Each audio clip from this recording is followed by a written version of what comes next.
Hi!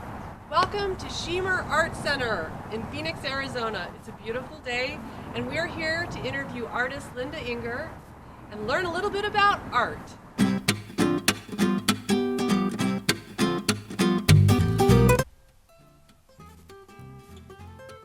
Hi everybody. I'm Shawn Valley. I'm a social media coach, speaker, and teacher. And I'm here to see art today with my friendly colleague, Linda Enger.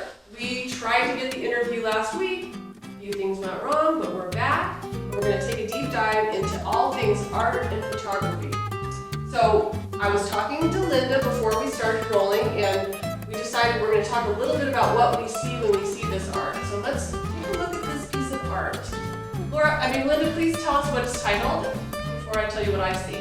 This is called toxic interaction. Okay, toxic interaction.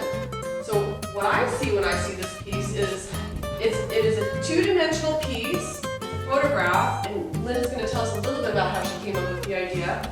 But what I think is really cool is when you walk up to this piece, it looks three-dimensional.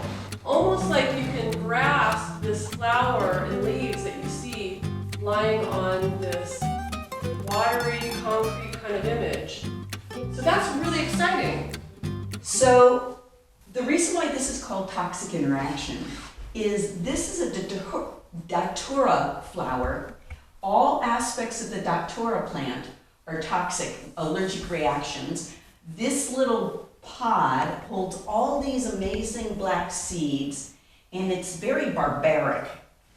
All of this goes into my mind when I see toxic interaction. Toxic interaction, it takes on a lot of other meanings because a lot of times what I'm doing is the things I'm photographing, how I photograph them, the lighting, the composition, the shadow, go with the titles.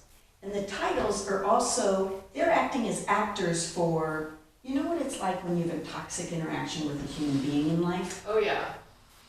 We all do. And right around this time, I was having some very toxic things going on.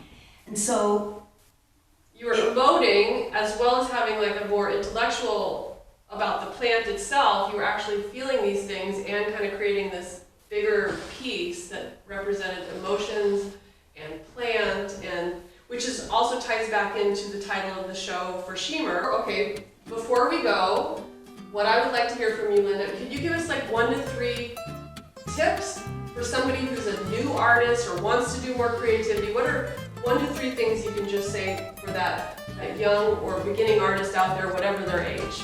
don't be afraid to start. Don't be afraid to screw up.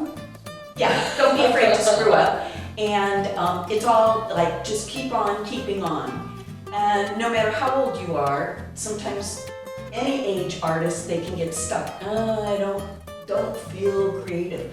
So what? Just make a mess.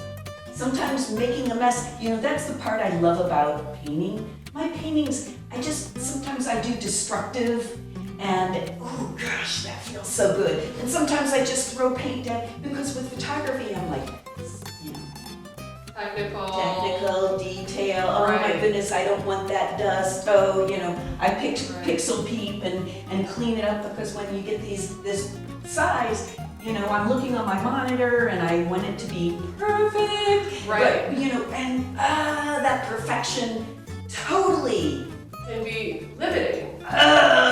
So you like to break out of it. I think that's great. I think that's a really great way to end. So people, if you're out there being creative, just try it. Don't be afraid to make mistakes. Just be creative and have fun. Have fun, that's it. And do it for yourself first. Do it for yourself first. All right, thanks everybody. We'll look for some more close-ups of Linda's work. I'm gonna have the website in the notes below. And come on back and learn more if you want to hear about art or social media or romance or anything. We missed the interview last week, but we're back and we've done a great job this time. And so please tune in and learn a little bit about artists.